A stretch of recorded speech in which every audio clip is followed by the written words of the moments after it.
Elon Musk and his idiotic 80-year-old best friend are fighting again, and it is breathtakingly delicious. Musk sends out a tweet. Let me read this for you. I'll pop this up. Every member of Congress who campaigned on reducing government spending and then immediately voted for the biggest debt increase in history should hang their head in shame. And they will lose their primary next year if it is the last thing I do on this earth. And what I have to say is, Elon must do it. Kill yourself defeating MAGA Republicans. You have the entire progressive left behind you on this. Work your little fingers to the bone, write checks, go bananas. We support you, buddy. Primary every single one of these religious hypocrites. What I find just the most fascinating thing about this is you have these MAGA Republicans. We see what Donald Trump did to Tillis from North Carolina. He's no longer running for reelection because Trump came out against him. So now you have Trump world, MAGA, mad at you. And then you have this threat from Elon Musk. He'll primary, he'll spend every penny, do all that. So what do they do? Because we know they don't give a shit what their constituents want. So where's the tug? Here's the thing. Trump is always going to be more popular than Musk, and Musk has greatly exaggerated MAGA support on Twitter. If you get on Twitter, it feels like, God, everybody's so MAGA. But then you get out in the streets and out in the world, and everybody's like, God, Trump's awful. And so it is an artificial bump of this MAGA world. And at the end of the day, blood is thicker than water. Elon Musk is not an American. That's right. And at the core of the MAGA movement is prioritizing Americans as being supreme and better than everybody else. So Elon Musk is going to find out, but I'm just here to watch it. Next up, Elon Musk is rebranding MAGA. Pop this up. It is obvious with the insane spending of this bill, which increases the debt ceiling by a record $5 trillion, that we live in a one-party country. The Porky Pig Party. Time for a new political party that actually cares about the people. Number one, love the Porky Pig rebranding. Totally endorse that, as well as working your fingers to the bone all the way into your death, defeating MAGA, support all of that. Number two, we know you don't give a shit about working class Americans. You're just as big of a hypocrite as every single one of these MAGA are. Your feelings are hurt that you're not in the White House anymore. Your feelings are hurt that you're not on Marine One. Your feelings are hurt that Trump dumped you for the likes of Laura Loomer. It's humiliating beyond all. I mean, it's so mortifying and humiliating. Everybody hates you, Elon. Everybody, Europe, Americans. Nobody wants to drive your car. And I did want to point out that I did see at one of the Pride parades a Tesla truck outfitted in the rainbow flag paint job with trans people hanging out all of the windows celebrating Pride. And so shout out to whoever did that. I thought that was genius. That's fantastic. That's the only Cybertruck I approve of. But I will say this. It's important to remember that Elon Musk is not doing this because he feels so badly about the debt ceiling and he feels like, you know, our children are going to inherit it, or that he's worried about people losing Medicaid and SNAP. That's not why he's against it. He's against it for his own personal reasons. And so that is very telling about where he is. And just like you said, he's a hypocrite like the rest of them. And Elon Musk said during the campaign, everybody's going to feel discomfort, right? Meaning everybody, with the exception of billionaires that have private planes, multiple homes, to where living in an authoritarian regime doesn't affect you because your money buys you freedom. So he doesn't give a shit about America or Americans. This is a drug addict who is untreated, who is breeding nonstop, abandoning all of these petri dish babies he's having all over the world.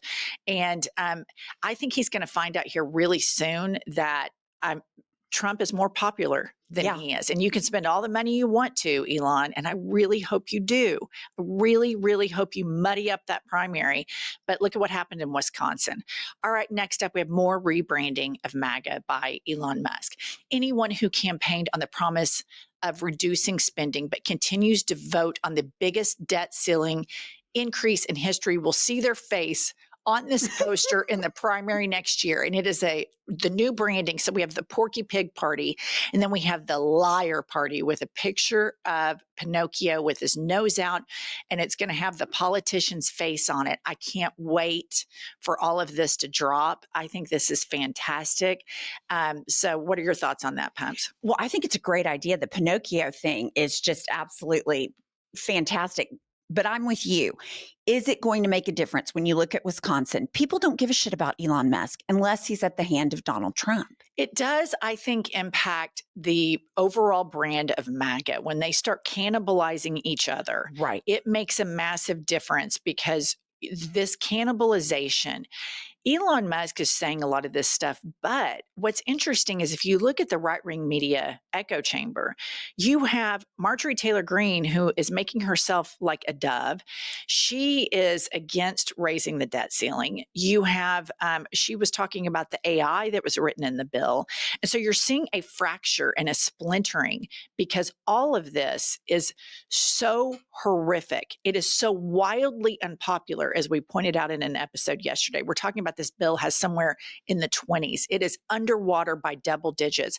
So Elon Musk, his disapproval of this, I think gets picked up, and you have these weird anti-MAGA alliances within MAGA that are forming, which as they start to cannibalize each other, and we have really honest economic populist candidates pop up and meet people where they are and talk to them about affordability and talk to them about how they work so hard and it's only to provide billionaires with tax breaks, and they take an honest message to the American people. I think it's going to be a blue tsunami. But Trump starts weighing in. This is where it gets really good. Put up Trump's response. Okay. Trump says Elon Musk knew long before he so strongly endorsed, and endorsed is capitalized, I don't know why, me for president, that I was strongly against the EV mandate. It is ridiculous and was always a major part of my campaign. Electric cars are fine, but not everyone should be forced to own one. Elon may get more subsidy than any human being in history by far. And without subsidies, Elon would probably have to close up shop and head back home to South Africa.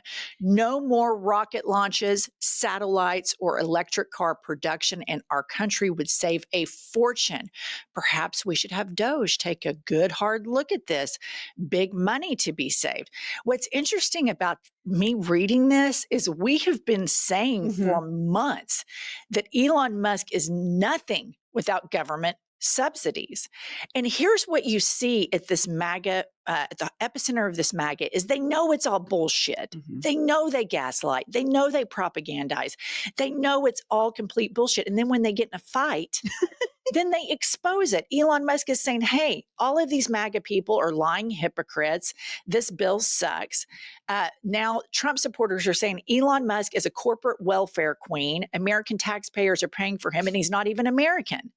Right. I mean, the subtle dig at deporting him and getting rid of his rockets and subsidies is unbelievable. One thing that struck me about this back and forth, first of all, that the president of the United States is texting at almost 1 a.m., mad at Elon. I mean, they're having a breakup online. That's disgusting. But it also goes to the insatiable amount of power that Elon Musk has gotten with his purchase of Donald Trump's presidency. He got all the investigations removed. He got subsidies into himself going, and that's not enough. He wants to keep it going. He's been removed from the seat of power. He wants to go back. Donald Trump talks about loyalty all the time. I want loyalty tests. He is the least loyal person. I think he's constitutionally unable to be loyal to anyone. And so now these two in this big social media breakup, I mean, it's better than a Real Housewives. And I think even deeper than Elon Musk's purchase of Donald Trump, what we have to look at as a country if we survive this attempted fascist takeover is the subsidies with Elon Musk started under Obama. Right. And if the American government is going to subsidize business, there has to be major oversight, fiduciary power to where this individual the American taxpayer is making an individual a billionaire. And even, some people think, oh, I want to be a billionaire. I want to be a billionaire. But there are billionaires in the world who know how gross it is. Warren Buffett says, I'm giving away 99% of my wealth. Bill Gates says he's given away 99% of his wealth. Imagine being in a position that you can say, I'm going to give away 99% of my wealth, and you're still a rich ass motherfucker. That's crazy. I mean, that's just bananas. And only in America would the American government make an Elon Musk. He was made by the American government, and that predates Trump and probably predates his drug addiction and back when he was all about the environment, yak, yak. All right. New video dropping this morning of Trump. I'm out in front of the White House discussing Elon. We got a lot of hostages back, but we're going to talk about that. I don't know. I think we'll have to take a look. We might have to put Doge on Elon. You know what Doge is? Doge is the monster that might have to go back and eat Elon. Wouldn't that be terrible? He gets a lot of subsidies, Peter. But Elon's very upset that the EV mandate is going to be terminated. And you know what? When you look at it, not everybody wants an electric car. I don't want an electric car. I want to have maybe gasoline, maybe electric, maybe a hybrid, maybe someday a hydrogen. If you have a hydrogen car, that's no problem if it blows up, So I'm going to give that one to Peter. To let Peter test it out. Okay, so they asked him at the beginning of that, and you can't hear because Marine One's going, but do you want to deport Elon Musk? And he's like, maybe. we need to take a look at that. And so this is like any other president who had a billionaire fund them to the tune of $300 million. And then went into the federal government, stopped investigations in themselves, fired a bunch of Americans, tore it up, starved out the poorest babies and children in the world, and tried to intervene in American foreign policy, tried to go to the Pentagon and get a meeting on China, and then gets in this huge breakup fight. And then the president's like, oh, yeah, I don't really like him anymore. I'm thinking about deporting him. And it just amazes me that Jake Tapper wrote a book about such a great Joe Biden somehow being incompetent. Like this, this level of insanity and the normalization of this reality TV show, WWE shit that goes on with this is unbelievable. And the executive office to recover from this is going to take so much, because there's a generation of Americans that are seeing this as they're coming of age, that this is normal, that a president of the United States can do this and it's normal, which is why I want to get to the sitting president of the United States has dropped new merch. This is real. This dropped yesterday. Pop this up. Trump fragrances are here. They're called Victory 45 and 47 because they're all about winning, strength, and success for men and women.